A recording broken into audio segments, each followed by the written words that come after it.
Hey, what's up? This is Mosquito Spray. You're tuned into Mosquito Spray Boxing Breakdown.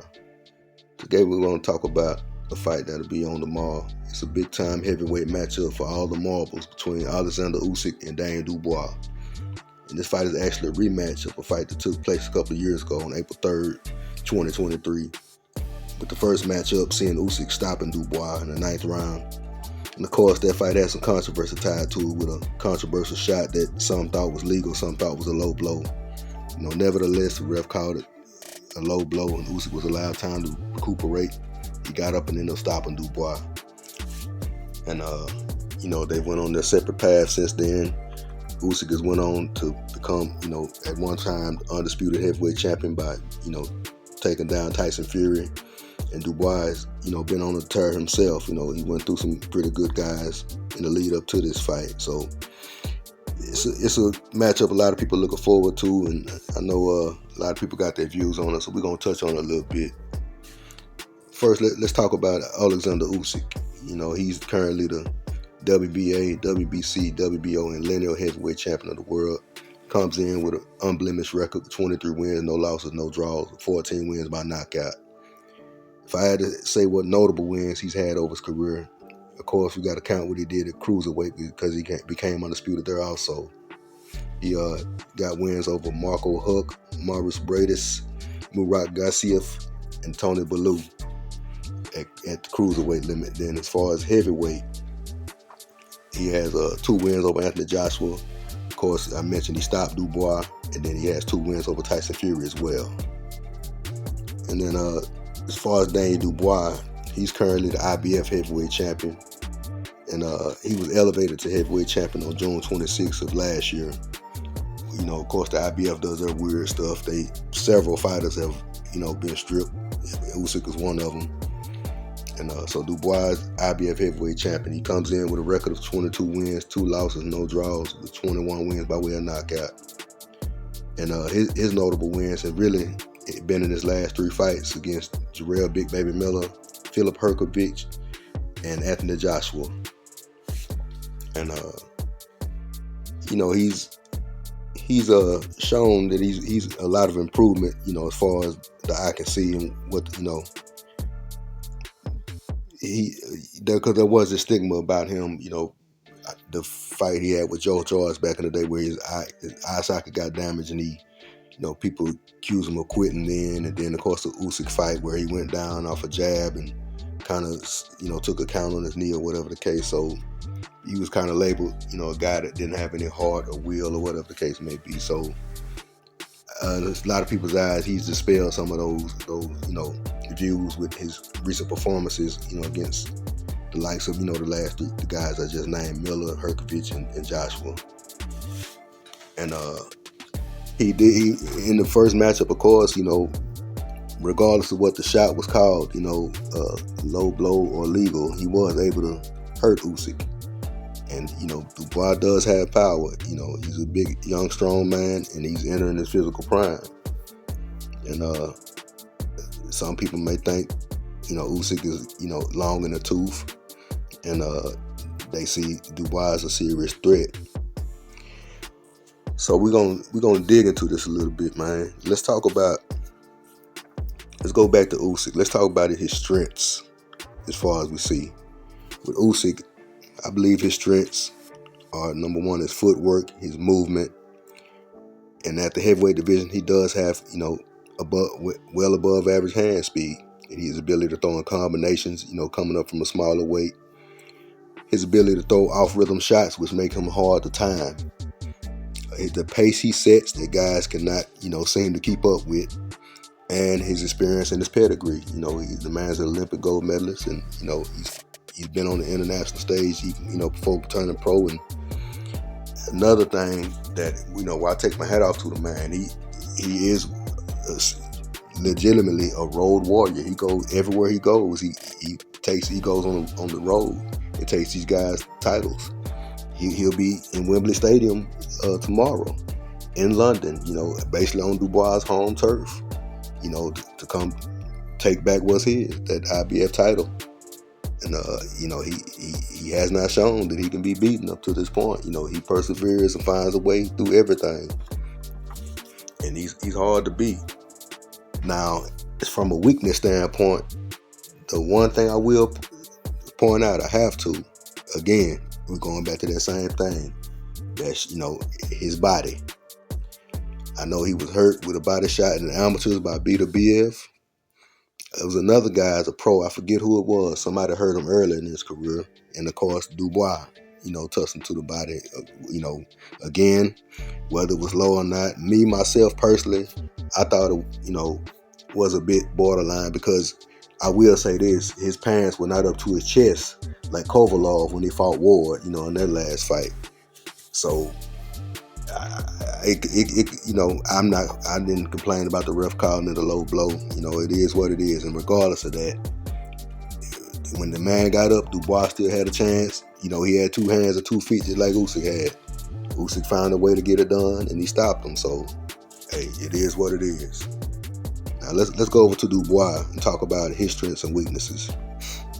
Now, from a strength standpoint, what Dubois has on his side is his youth. Again, I say he's a big, strong young man. So, his strength, power, he is a serious power puncher, evidenced by his record, 21 knockouts and 22 wins. And he does seem to have a renewed will and determination about him since, that lost to Usyk. He has been in some tough spots in these last 3 fights against, especially Jarrell Miller with his pressure and the work rate he can put out now. I don't think it is what it used to be. But then, of course, Filip Hrgović, he was perceived as somewhat of a boogeyman, if you will. There was talk about him in training camps, getting better guys in sparring sessions, and some of these heavyweights not wanting to line it up with him. Dubois got in there. He was able to stop Hrgović. So I give him credit for those things as far as his strengths. Now, from a weakness standpoint, Dubois, he did, and he still does fight in a straight line. Going straight forward, straight backward. Not all the time, but most of the time. There's very little head movement with Dubois. His head is a lot on the line a lot. He's susceptible to jabs. He's susceptible to right hands. I mean, we all remember when it was a beautiful knockout when he knocked out Joshua, but that all happened after Joshua hurt him, buzzed him with a right hand over the top, and then Joshua got a little too overzealous, threw the uppercut from too far away, and to Dubois' credit, he came over the top of the right hand, and Joshua was out of there. So, very little head movement. Another thing Dubois does, sometimes when he throws that right hand, he gets a little over aggressive. He raises that back foot and brings it forward, which puts him in no man's land, which puts him, in position to be countered. Kind of like if you remember round 2 of the Terrence Crawford and Earl Spence fight, when Spence reached down trying to get to Crawford's body, over, got his head over the feet in no man's land. And Crawford caught him with the 2-1 and dropped him. And so Dubois does put himself in that position at times because when you throw your backhand, your back foot is already up on the balls of you're on the ball of that foot. When you throw that right hand, you raise that heel up, and as you throw it, basically the foot follows the hand. As you throw that hand out, that heel raises up, and when you bring that hand back, that heel comes back. Dubois will raise his whole foot off the ground and move it forward to the level or in front of his lead foot.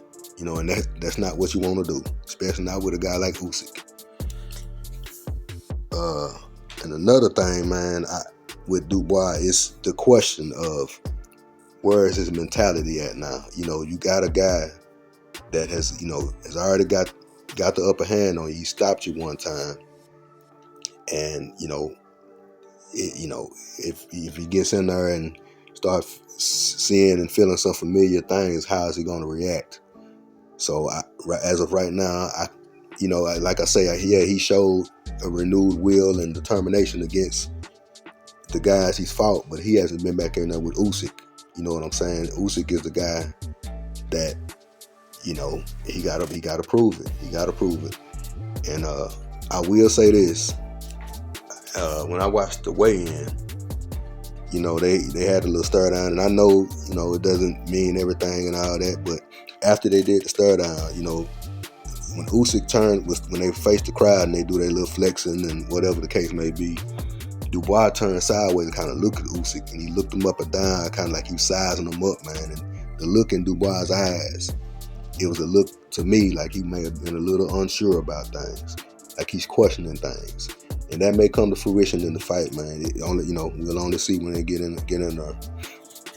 So that's another. I think Usyk has, the mental advantage right now because he has the victory over Dubois.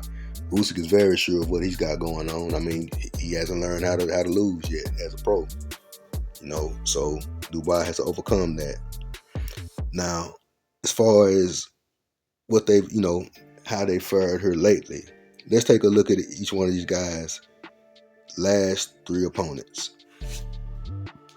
Now, first, let's touch on Usyk. His last 3 fights, I mentioned that, he stopped Dubois, and then he's had the 2 fights with Tyson Fury. Those have been his last 3 fights. He was able to stop Dubois. He had a split decision in the first fight with Fury, and then he beat him by a more dominant, unanimous decision. And so he's in Fury. To his credit, I've never been one of these guys that think Tyson Fury is the greatest heavyweight that ever lived, that he would have stood a chance against Ali or none of that kind of stuff. But for this era, prior to him fighting Usyk, there was a large, based on the body of work, what he had done to Wilder, Joshua kind of falling off after the Ruiz fights, and then of course with Usyk beating Joshua back to back, Fury was perceived as the best heavyweight of this era. And for a big man, he has the footwork, the movement, the jab, the power. The head movement. He can move like a little man for a big man. So he wasn't just some pedestrian plodding guy that was easy and there to be hit all night. But Usyk was able to again find a way, and that timing, that movement, that pace got to Fury. And he almost stopped Fury in the first fight, so he passed that test. And then even with the Dubois fight, like I said, the body shot, whether it was low or not, he got up and he was able to stop Dubois. And it wasn't, to me, it didn't look like he didn't crush Dubois with that jab or anything like that. It was just, I think, more of a accumulation, man, because he was that pace, he was setting, taking those angles and the movement, the off rhythm shots he was throwing. You make a movement like where you think one shot's gonna come, he throws a shot you don't expect. You can't time him easily, and you halfway, the guys have to halfway be guessing out there. Usyk is able to take advantage of that, and again, it's no heavyweight out there, at least not at the championship level, that's running their hands and running off combinations the way Oleksandr Usyk can. So, he was, his last 3 fights, real test, Dubois and Joshua, 2 big time punchers, 2 big men, and he got past both of them. Now let's take a look at Dubois' last 3 opponents. His last 3 opponents have been Big Baby Miller, who we stopped, Filip Hrgovic, who we stopped, and Anthony Joshua, who we stopped in brutal fashion. I give him credit, but if you look a little deeper, these names, Big Baby, decent contender or whatever the case may be. Like I said, he had, before the, allegedly, I guess, whatever, the PED situations or whatever the case may be, he was perceived as a potential problem. He came in over nearly 300 pounds, walk you down, he was hard to hurt, and he threw a lot of shots, a high work rate, and guys couldn't keep up with that. It's hard to keep him off of you all night. Dubois, of course, is a big puncher, and he was able to, affect Big Baby and wear him down and get him out of there in the last round. Hrgovic came in, like I say, perceived boogeyman in some circles, big time puncher, and Dubois was able to basically break his will. He broke Hrgovic, cut him up, and ended up stopping him. I think he had a cut or whatever, and the doctor had to wave him off. But nevertheless, he got stopped. And then Joshua, it was a brutal knockout. He dominated him the whole fight. He basically beat him all over the ring, until Joshua didn't get up in that 5th round. So I give him credit for those victories. But if you look a little deeper into those victories, man, these guys, man. So let's take a look at Jarrell Miller. His last 3 fights before getting in the ring with Daniel Dubois. Now, prior to fighting Daniel Dubois, now remember Miller I think he faced like a year suspension or whatever the case was, but he came, I believe his first fight prior to him, getting in the ring with Dubois was like 2022 or 2023, but prior to that, he had not fought since 2018. And his first opponent of the 3 that I'm going to name was a guy named Ariel Bracamonte. Ariel Bracamonte was 11 wins, 7 losses, no draws. Then after that, he fought Derek Perez. Eric Perez, 8 wins, 9 losses, no draws. And then, of course, a name people might be more familiar with, Lucas Brown, 31-3. 31 wins, 3 losses, no draws. All 3 losses Brown had were by knockout. And since then, he had 3 more losses. All those are by knockout also. Basically, when he steps up to a certain level, he gets stopped. You know what I'm saying? So, and then, that's Miller. Which, of course, if you're listening, I don't think that sounds too impressive as far as, what he had to go through before he got to Dubois. Let's go to Filip Hrgović, his last 3 wins before he fought Dubois. Now, his first win was over Zhilei Zhang. That's a good victory. Zhilei Zhang is a good fighter, good big puncher. But the thing about Big Bang Zhang, if he don't get you out there in the first half of the fight, he has a conditioning issue. Evidenced by not only Hrgović beating him, but also when Tony Parker was able to get him, because he dropped Parker, I think once or twice. And Parker was able to just stick with it and run him down and got the better of him and get the decision or whatever the case. So that's he beat Zhang, but still I give him credit for Zhang. I give him credit for that victory. Then he fought a guy, and prior to Zhang fighting him, Zhang came in 24 wins, no losses, 1 draw when he came in to fight Hrgović. Then he fought a guy named Denzi McKeon. Denzi McKeon was 22 wins, no losses, no draws.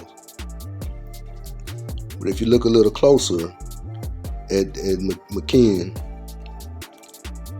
Hrgović was his first real step up, and of course, he got stopped by Hrgović, and then since then, right after he been stopped by Moses Utama, the young up and coming heavyweight out of the UK.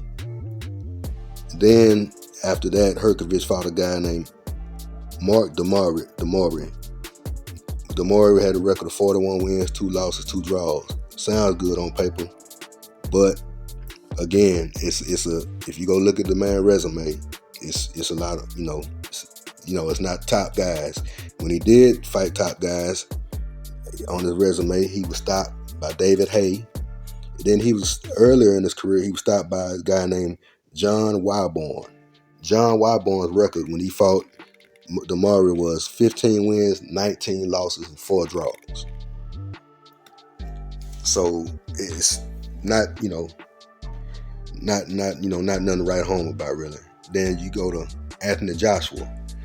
Now Joshua, we're gonna go one more. We're gonna go 4 fights for Joshua. His 4 fights prior to getting in with Dubois.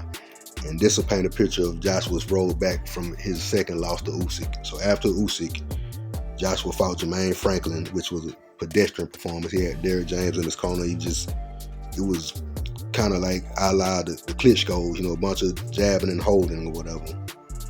And it was tough to look at, but he was able to get the decision. After that, he stopped Robert Helenius. Robert Helenius doesn't have the best of chins. We know that. He's been stopped by guys, After that, he fought Otto Wallin. He stopped him. Now, that is a decent victory. Otto Wallin's a pretty decent fighter, man. He gave Fury some problems when he fought him. Had him cut and everything. And So Wale was a good victory, but then Francis Ngannou, I don't even need to explain that. We already know what time it is with that. So the thing, but looking even, that's cool and all that. They resumes prior to fighting Dubois, but the thing that really matters with these guys, if you look how these guys fight, Jarrell Miller, Philip Herkovich, and Anthony Joshua, all these guys were tailor-made for Dubois. They suited his style. They all come forward in a straight line. They all, none of these guys put combinations together. They one shot, 1-2 shots at a time, straight forward, straight back. Dubois was getting touched in these fights, but they were there to be touched also. They're not, they're not as dynamic as Usyk is. They're not going to give him the same. They didn't give him the same problem Usyk is still going to give him. And I just think, and of course Dubois needed these kind of fights to build his confidence back up and put him back in position. I do give him credit for that. He has improved. I think, like I said, I do believe his mentally he has improved his will and his determination. But again, he has yet to stand across from that man from the Ukraine, and he will be across from him tomorrow. And what is he going to do if he faces adversity again with this man? Because Usyk, he's gonna, the in and out, the angles, the combinations, the off rhythm shots, the pace he sets. You know what I'm saying? He's like a heavyweight Lomachenko, and just like guys, the Lomachenko thing, Usyk is doing.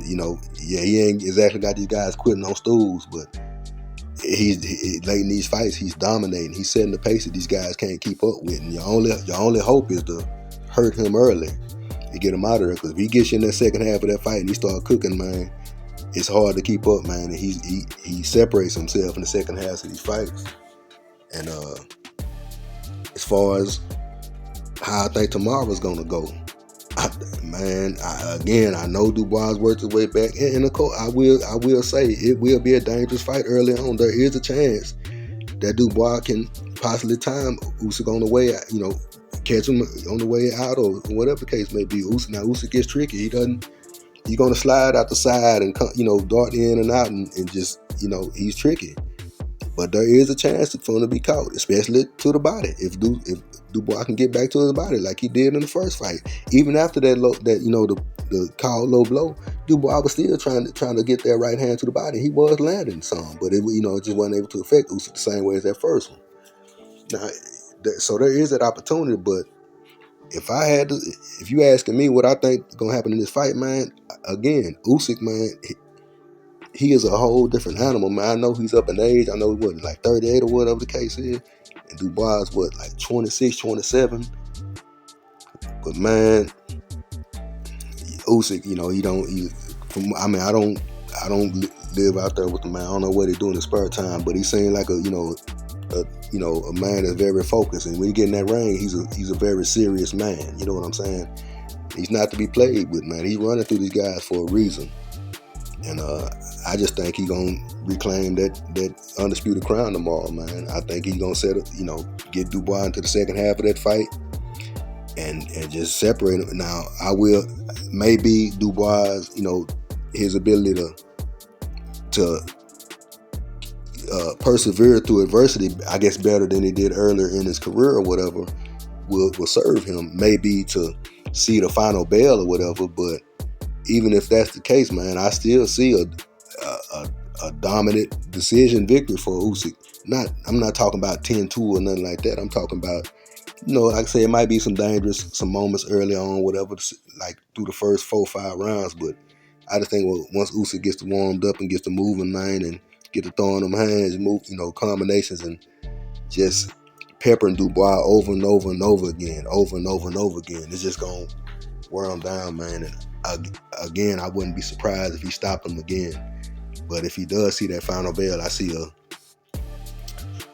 8-4, 9-3 type decision, man. If not, a stoppage. And I think Oleksandr Usyk is going to go down as 2-time undisputed heavyweight champion. And I mean, what's next? Will he do one more? Will he ride off into the sunset? But that's how I got it going, man. And But yeah, that's all I wanted to touch on, man. I'm looking forward to this fight. Hit me up in the comments. Let me know what y'all think, man. Who y'all got and how y'all see it going. Look forward to seeing what y'all got to say. But in the meantime, like, share, comment, subscribe. Y'all take it light.